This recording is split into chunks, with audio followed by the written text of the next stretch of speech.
Soy Juan Carlos Lérida y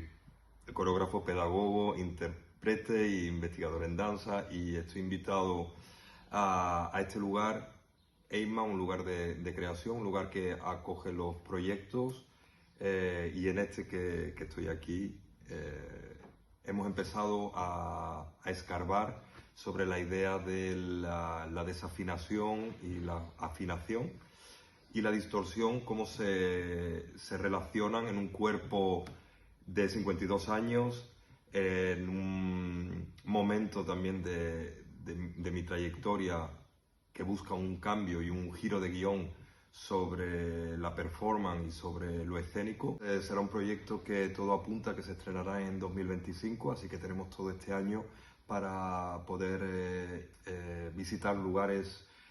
nacionales y de fuera que nos van a acoger para seguir profundizando sobre esto que nos interesa.